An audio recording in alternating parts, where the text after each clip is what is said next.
Hey, hello everybody, welcome to another episode of the Tiny Mini Acrylic Painting Series.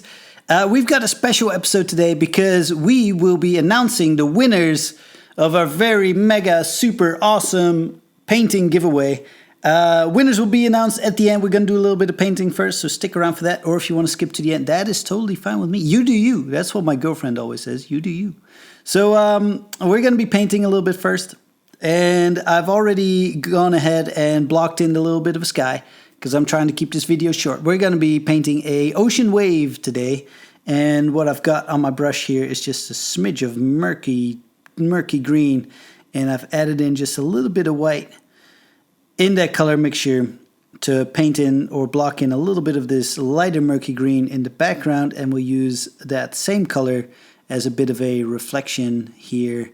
A lighter bit of green in our wave, and I'm using a clean dry brush to smudge that out a little bit. And just pulling that paint left and right, and all of these ripples are just going to start to appear. It's going to be lots of fun. See that? Boom.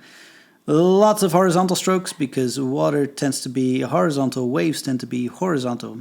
And yeah, just keeping in mind that ocean water is generally a lot less blue than you'd think. When I started painting waves and stuff, I was always my waves are always like super blue, but they're also a lot more murky than you'd think. At least they're around here, around the Netherlands where I live. And I'm just grabbing in a little bit of darker color here to block in a little bit of murkier green, shadowy color that we'll be using as our dark part of the wave. There's going to be like a lit up part, and there's going to be a shadowy dark part. So I'm just trying to sketch in a little bit of this darker color so I know where our shadows are going to live and where our lighter bits are going to live. And that should be lots of fun. Should be good. I'm using the same old brush. Every now and then I might give it a quick wipe to get all the white off because the white is going to dull our colors down a little bit too much every now and then. And I'm using the same technique here as we did before, just to give a little bit of these dark ripples in the background, a little bit of shade. Because we want this distance to be kind of not very detailed. It can be quite hazy, but you still definitely want that contrast of lighter bits in the water and darker bits in the water to make the separate ripples and waves stand apart from one another.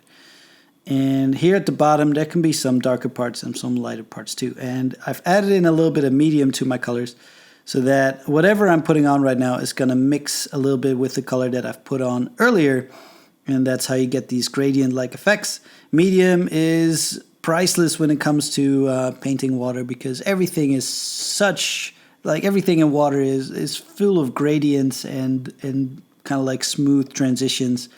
So you're going to need medium for that. If you're painting with acrylics, if you're painting with oils, then that kind of does it automatically. But here I've got a very small brush, and I just loaded up with a little bit of our old color and a bit of white mixed in there, and I'm just going to block in the very edge of the wave, the part that's like on its way down, splashing around. There's like whitewash, white water everywhere.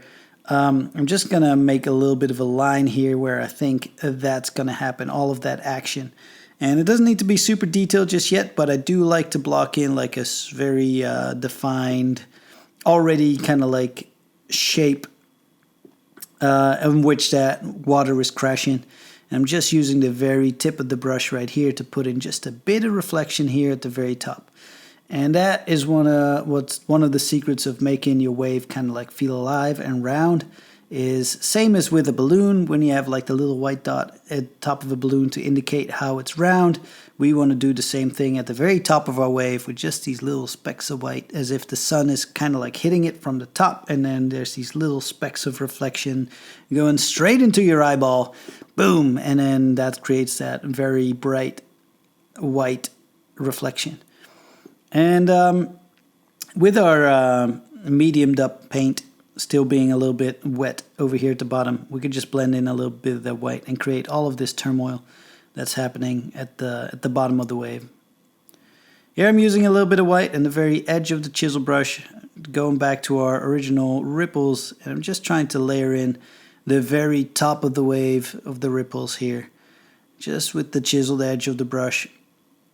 And the same principle applies here. We want a little bit of an indication that the sun is hitting the very top of the wave, so that there's these white dots of reflection at the very top, indicating that something round is happening there, something with a little bit of shape, and some of it is reflecting the light straight into your eyeball and the rest is not. That's kind of what I'm trying to think about. I'm going a little bit lighter the further we go towards the background too. Back to our small brush, back to the foreground. I'm just gonna very quickly use the small brush to let it dance around this bottom bit of the wave, and the more we let that brush bounce around, every now and then I spin it, all these little dots of white, specks of white are just falling off, and it creates all these little bits of action here of water splashing around, and they can be anywhere. I like doing a couple of these ripples at the bottom too. Going back into our shadow color, because I feel like we lightened up this bottom bit a little bit too much. That can be dark again, I think. We want to kind of create the illusion of this depth in the water where the further you get to the top of the wave can be lighter because the water is a little bit thinner, kind of like in a spine kind of shape.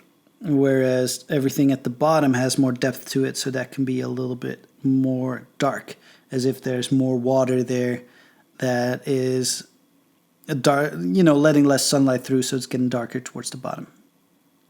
I may have lightened up a little bit too much again in this part, but that's the good thing about painting. You don't like something, you just grab another layer and you just go right over the top. Boom. Going back into our dark colors, and just want to add in a little bit of shade, as if, because the wave is kind of like creating its own shade. It's rolling over itself, and then everything at the very that's underneath that little overhang needs to be darker, just because it's blocking its own sunlight. I hope that kind of makes sense. I like to think about these things a little bit when I paint these things, like what catches light, what doesn't, and it'll help make your paintings look a little bit more realistic. I kind of like where this is going. I hope you do too. It's good to put in a couple of these streaks here that kind of arch upwards in kind of like ramping up, because the wave is ramping up too. And that creates a little bit of, you have this, maybe there's a little bit of foam in there or something, and then it gets pulled up into the wave and kind of like a ramp going up. And I like putting in a couple of streaks like that just to indicate that motion, that shape, that move of the water being sucked up and into the top of the wave. Going back into our darker colors, still trying to get these ripples right. And you can fiddle around with this as much as you like. You can leave the background super hazy and just be done with it. But the perfectionist in me sometimes gets the better of me, and then they're like, oh, I got to add more reflection. Oh, I got to add more shadow. Oh. And then before you know it, it's like gone for an hour. But we're trying to make this quick. Just bouncing back and forth between my lighter colors and some darker colors just to get a little bit of contrast here in the background. Oh, that's a nice little ripple right there. I like that. And you can add as many or as few of these as you want. It all kind of depends on how detailed you want to go. I'm just going to put my signature in the bottom. I think we're about done for today. That was a lot of fun. Hope you liked the wave. Hope you learned something new about painting super mini, tiny landscapes or waves. We're going to be right back with our winner's announcement of the competition, of the painting giveaway. So stick around for that, and I'll be back in a couple seconds. Yeah! Hello everybody, welcome to the grand painting giveaway. I'm super excited. I've gone through all your comments on the YouTube video of the competition, and I've gone through all your comments on the Instagram video. Everybody's name is on the list into the raffle picker tool, and the more stuff you've done, so if you commented on the YouTube video, that's an entry, and then you get an extra one. If you commented on the Instagram entry, we got 30 entries in total of people commenting and helping support the channel, so thank you all so much for competing. We're going to get started with our very first giveaway. We're giving away this tiny little Moonlit Canyon. Super small, super epic. And I'm going to click the button. I'm super excited. A name is going to pop up and we'll have our first winner. I'm going to do it. Drum roll. Here we go. Our super tiny mini Moonlit Canyon is going to 3, 2, 1. It's going to go to Mr. Craig Cox living in Queenstown, New Zealand. I'm going to get in touch with you, brother. I'm going to make sure this painting, little guy, is going to get over to New Zealand and you can put it up wherever you want to. It's going to be super fun. So that'll be our first winner, Mr. Craig Cox. Congratulations. On to our next one. Another mini. It's the one we painted in the actual competition video. It's going to be our little tree on the hill. Super cute, super fun, summery vibes. We're going to click the button again, and this little painting is going to go to... Drum roll. This one is going to go to a username, Hitmaster Smash. This little guy is going to get over to you. I surf with this person every now and then, so I'm going to make sure this is going to get to you at some point. Next time I see you, this will be in your hands. You can take it home. It's going to be lots of fun. Thank you so much for competing. And for our grand finals, we're giving away this bad boy, Canadian Landscape. This one is a little bit bigger, a little bit more action in it. I hope you like it. We're going to click this button and see who this is going to for the grand prize of our grand landscape.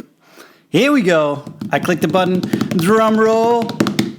What's it going to be? This one is going to go to Linda Marie Media Bureau. Thank you so much for competing. This is going to get to you as quick as I can. I'm going to get in touch with everybody and get your address details and stuff so I can arrange shipping and get this to you. Thank you all so much for entering. Those are going to be our winners. Hope you all had a good time. If you haven't already, please subscribe to the channel, hit like on the video, leave a comment, and then we'll catch you on the next episode. I'll be back next week with another painting. It's going to be super fun, and I hope to see you then. Have an awesome day. Congrats to all our winners, and we'll catch you on the next one. See you later, everybody.